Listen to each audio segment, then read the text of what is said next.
Quick background, been in the industry for a number of years, started working at a consulting company.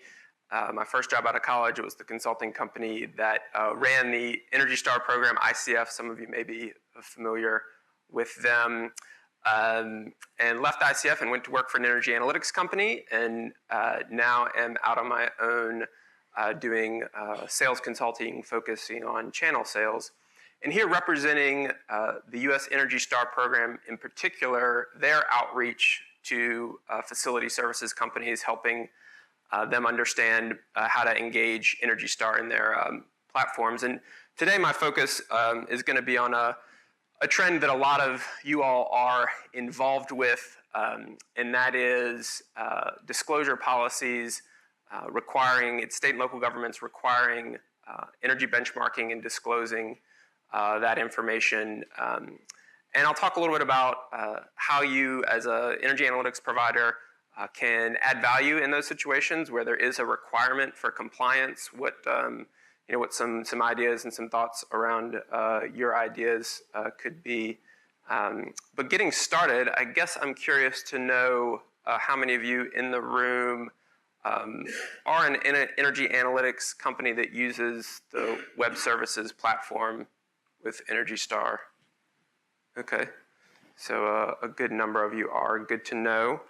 And then how many of you are an Energy Star partner of some sort? Maybe you don't use the platform, but you're just working with them. Okay, that's helpful. So Energy Star has become the symbol for energy efficiency, grown to a brand recognition of 90% across homes, products, and commercial buildings. So as you're out there trying to win the hearts and minds of customers, you can have this brand to back you.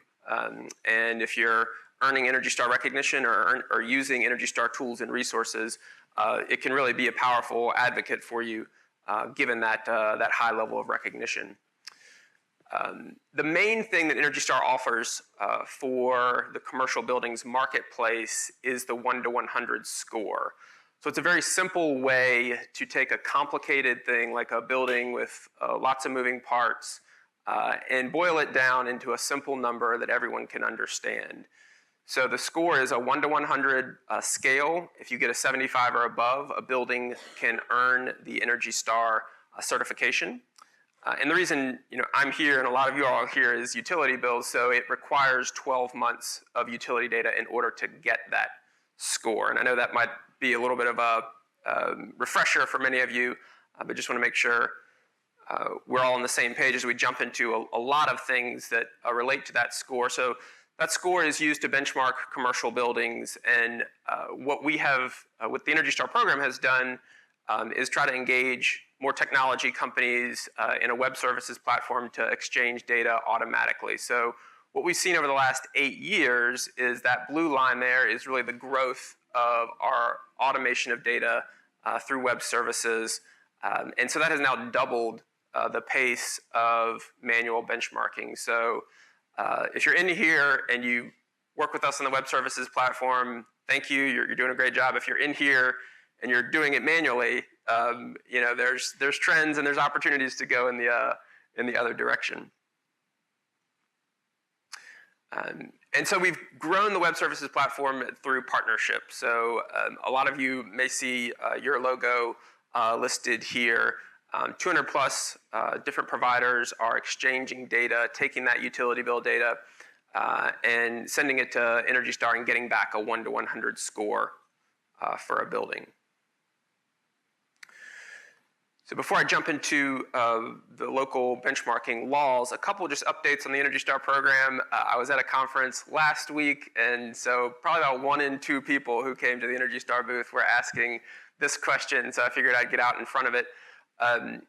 Energy Star, some of you might not be familiar, but as of last August, updated the rating models for the 1 to 100 score, and on average, I think the drop in points was about 10 to 11 points. So over time, buildings have gotten more efficient, so an adjustment needed to be made to that rating system. And there was some pushback from the industry, particularly because there are a lot of state and local governments that are requiring the disclosure of the score, So that data is now public, and so as different communities of building owners push back and question the rating, EPA decided to stop certification of buildings for a period of time while they reviewed those models. So that review is still going on. Warehouses and hotels will be done here shortly.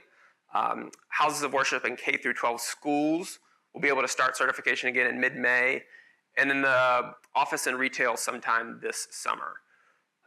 So the platform is still available for benchmarking. You can still put in data, you can still get a score, but you're just not able to certify a building until that review is complete. A big question around that has been, we missed the deadline in 2018 to certify a building. A lot of our partners want to get a certification for 2016, 2017, 2018. They want to have it every single year and show that and display that consistency.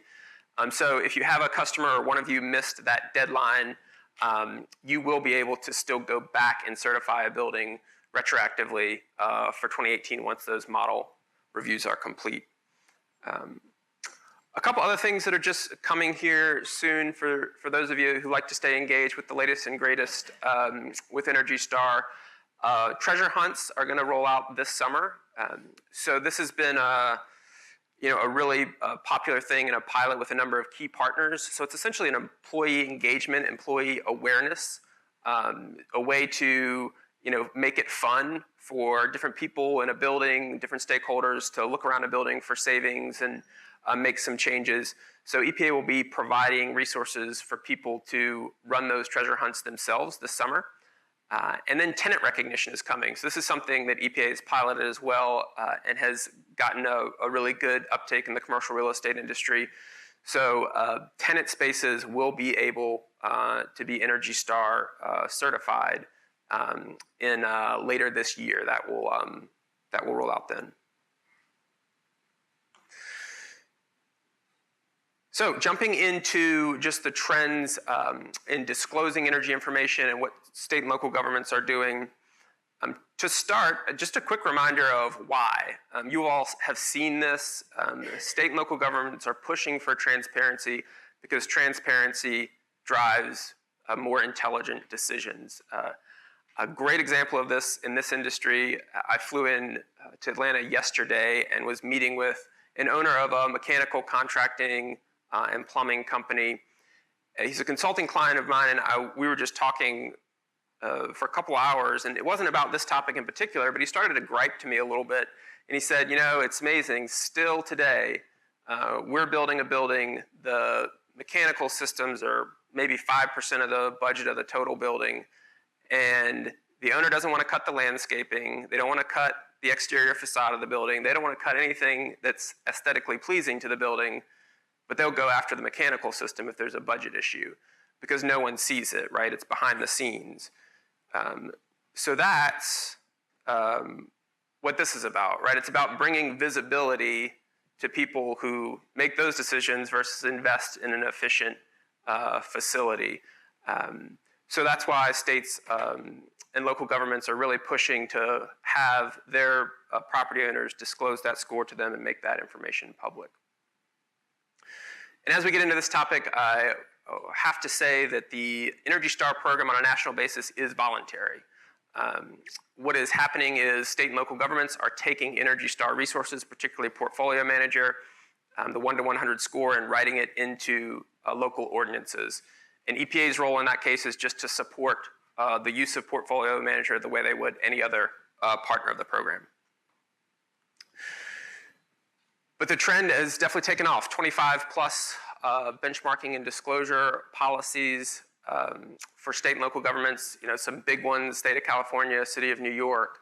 And that now covers 11 billion square feet of floor space, which if you look at the latest CBEX, that's about 13% of the commercial marketplace is now covered by this type of a requirement. So that's a big number. It's lower if you look at the total number of buildings because it does go after large buildings. So it's 13% in terms of floor space, but it's a 1.5% in terms of total buildings.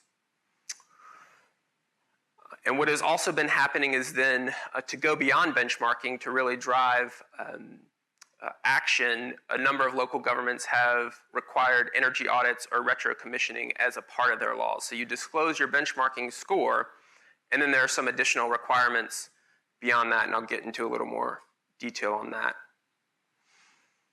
But the other trend, and if you follow the international commercial buildings energy disclosure trend, this has happened in Australia, where you have to have a building label disclosing the energy use of the building on the outside of the building.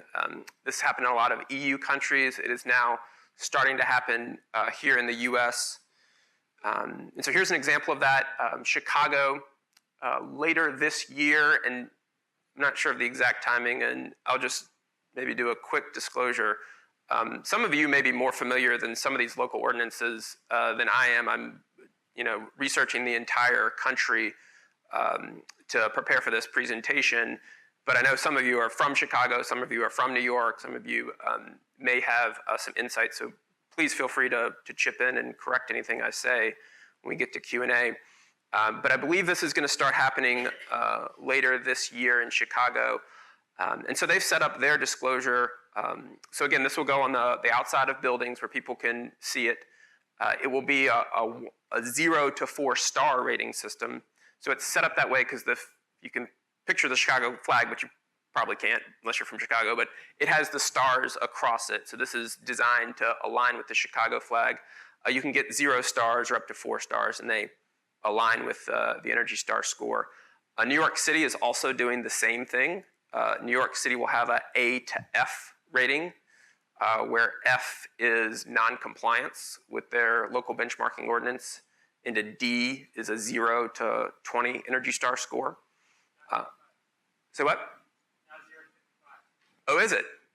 Thank you. That's exactly what I asked people to do. So yeah, if you know a local law better than I. But yeah, so, and there's been a lot of debate and dialogue around some of these laws, so some of it does shift a little bit. But yeah, Chicago and New York are the two to move in that direction initially. So I also mentioned that the trend is for cities to require action beyond just benchmarking. So this is a good visual. This is from a good resource called buildingrating.org. And you can see the green is just buildings that apply to, or just policies that apply to commercial buildings. The orange includes multifamily. And the purple there is a requirement that has a retro-commissioning or energy audit or building tune-up component to it. And so you see those are really all across the country now, from Seattle, a bunch of them in California, Boston, Atlanta, Orlando. And so just to give you a sense of what a couple of those are, they really vary a lot, but I jotted down a few notes. So here in Atlanta, every 10 years, a building has to undergo an energy audit, but they have an exception if it's an Energy Star certified building or a LEED O&M building. And then they also can have an improvement of 25% or more above the average EUI, or an EUI 25% over the average, or an improvement by 15%. So if you don't hit any of those thresholds, you're required to do an energy audit every 10 years. In Orlando, if you have a score of less than 50, you are required to do retro-commissioning or an audit every 5 years. Boulder is a little bit more of an aggressive one. Surprising that Boulder would have more of an aggressive law. A retro-commissioning every 10 years, and there's a requirement to implement any savings measure with a 2-year or less payback. So there's actually a requirement to invest in certain scenarios. And again, there are some exemptions: Energy Star certified buildings, LEED O&M. Los Angeles, energy and water audit every 5 years. That's one that includes water. And again, Energy Star certified buildings are excluded.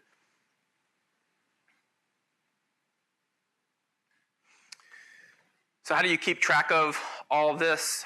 Here is one option. If you go to energystar.gov/policies and programs, there's an interactive map where you can click on and get kind of the latest on each of these laws, as well as kind of the date that building owners are required to disclose.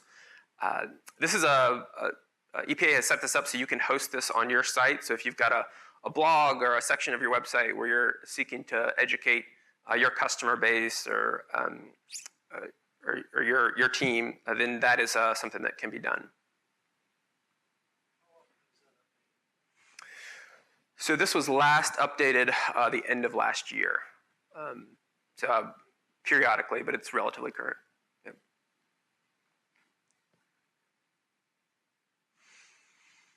So another trend is that utilities are getting into the game of automating data into Portfolio Manager to provide this 1 to 100 score.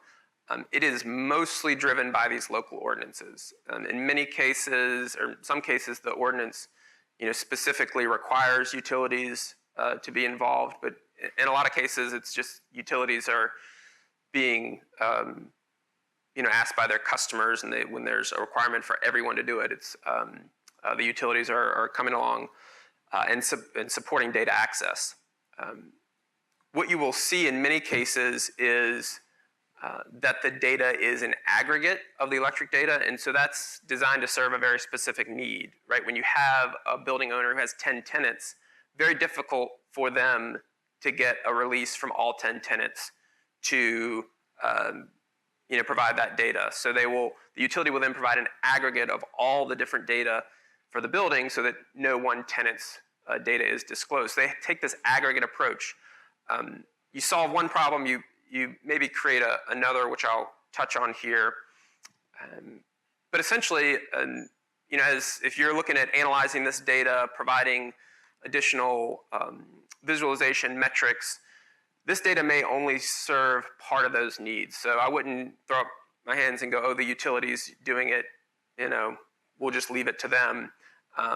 The utilities are there to serve compliance specifically. And what compliance almost always means is just consumption data, just 12 months. And that's great. It's a great start. But for those who want to provide analysis beyond that, that short history can be a challenge of just 1 year. There's typically not going to be cost or demand data provided by the utilities into Energy Star.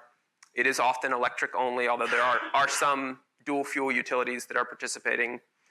And then again, the aggregate electric data is great for building owners that have lots of tenants, but for the building owner who has 5 or 6 meters on their building and they want to see that individual meter breakout, they may not get that if they're just working with their utility. It's more data that comes straight from the utility bill, the type of data you get from Urginet that can provide that additional breakout.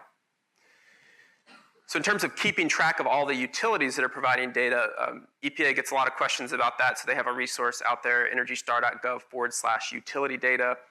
There's an interactive map as well as a PDF that lists all the different programs and the data that they are providing. So we have all this going on, this trend, this requirement, 13% of the commercial building floor space covered by these local ordinances. So if you're looking at analyzing that data, how can you add value beyond just what's being required for compliance?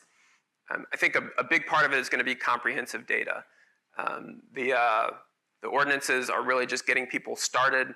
So you can provide additional value by helping clients collect additional history. In many cases, Urginet or yourselves can go back and get 2-3 years of history. And that additional data means trending, tracking goals, being able to calculate cost avoidance.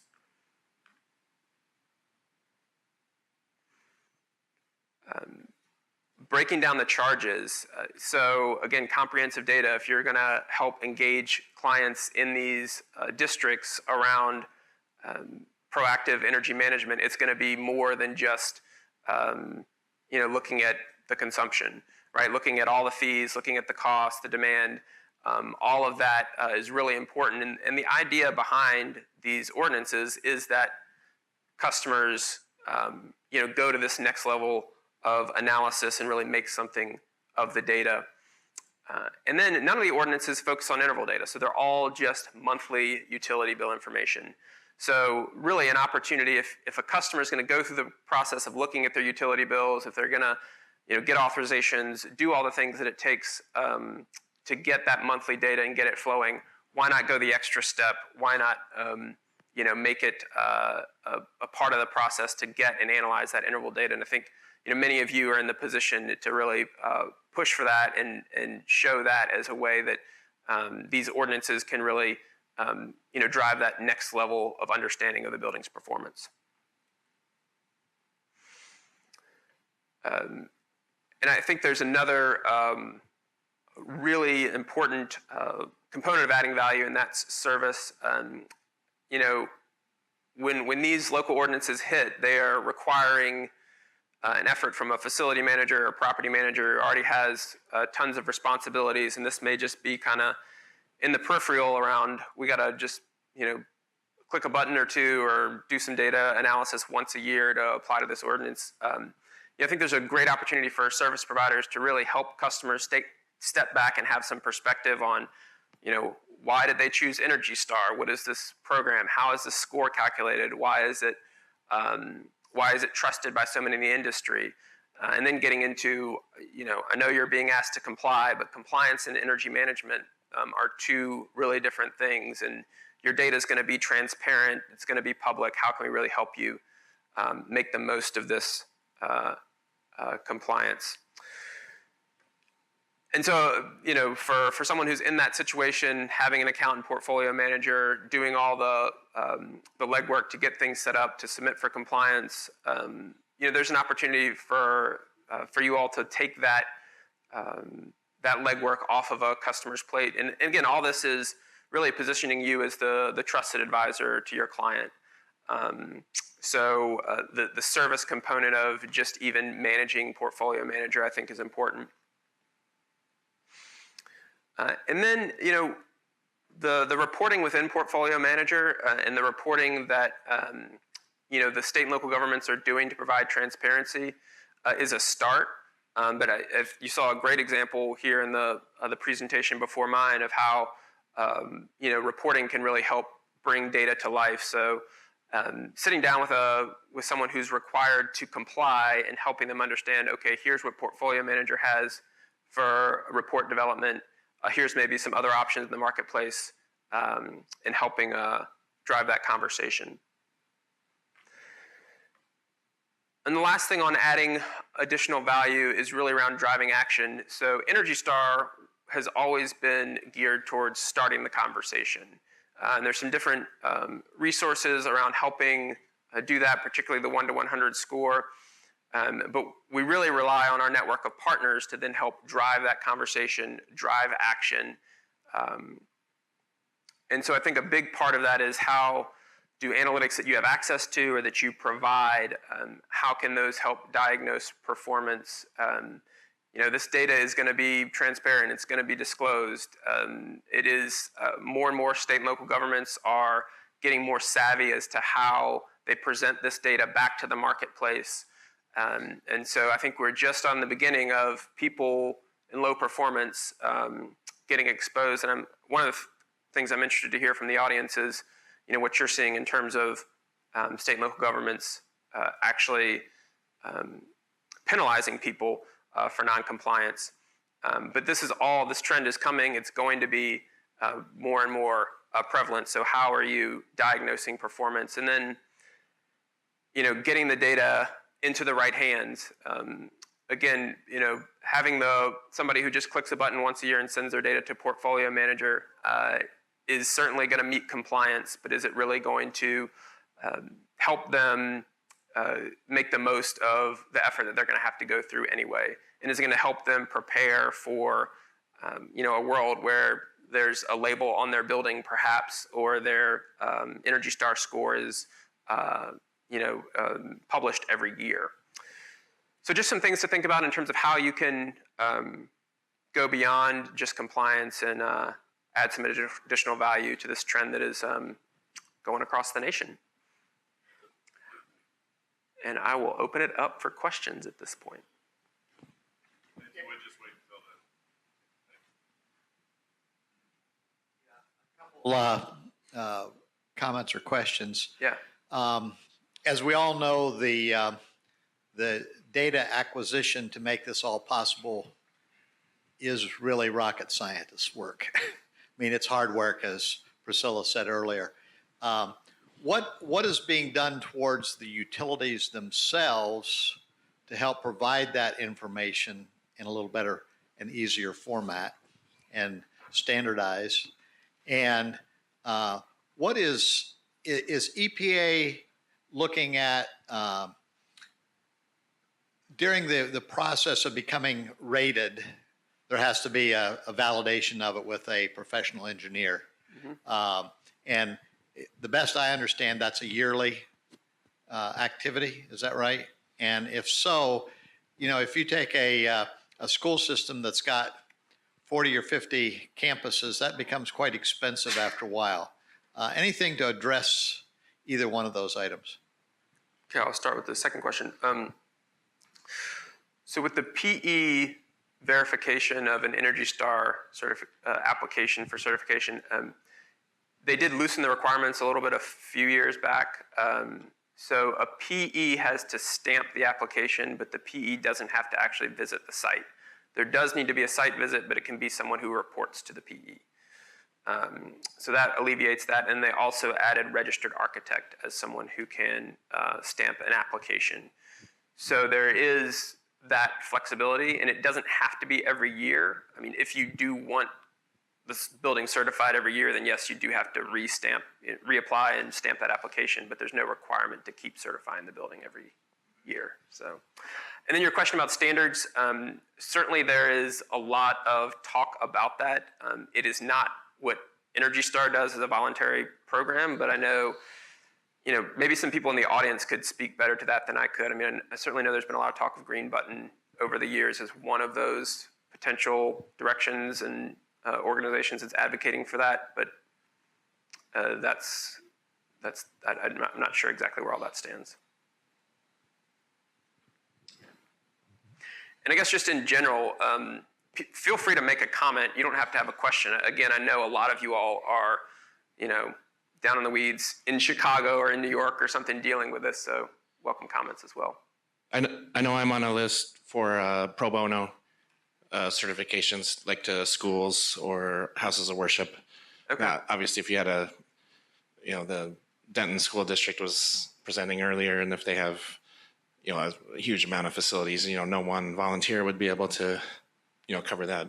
Right. You know, everybody's pretty busy, so that would probably be too big a bite. But one school here or there, or, you know, a handful, I think, you know, you can reach out to EPA and they maintain a list of people that are willing to volunteer. I'm working with the state deal for all the schools in the state. Yeah, so that's a lot of money. It's a lot of volunteers. I mean, if they were all going to be actually labeled, yeah.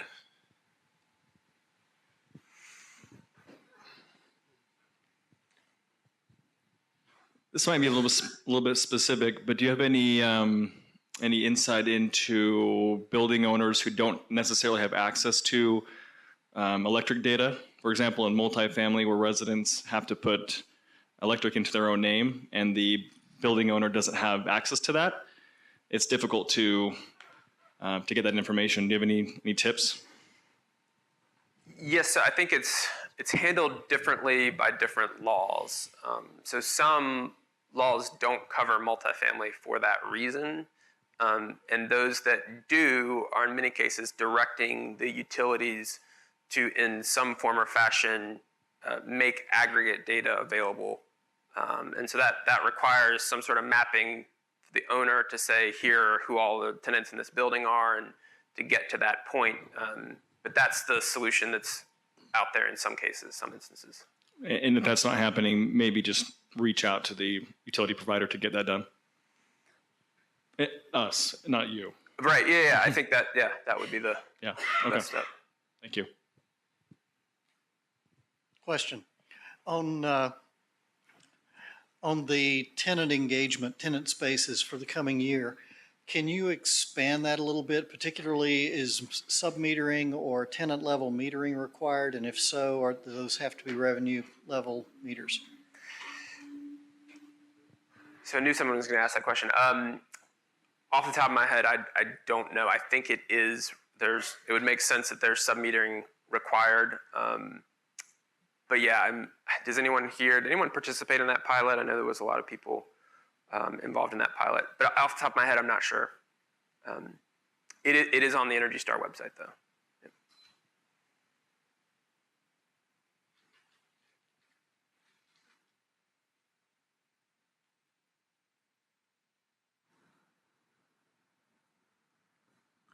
You talked about municipalities that have these compliance programs in place or putting them in place. Are any statewide programs you're aware of? Yep. So California and the state of Washington, and then I think maybe a couple years out, the state of New Jersey. But that one is, I think, a little further down the line. Say what? Ontario. Oh, yeah. Ontario as well.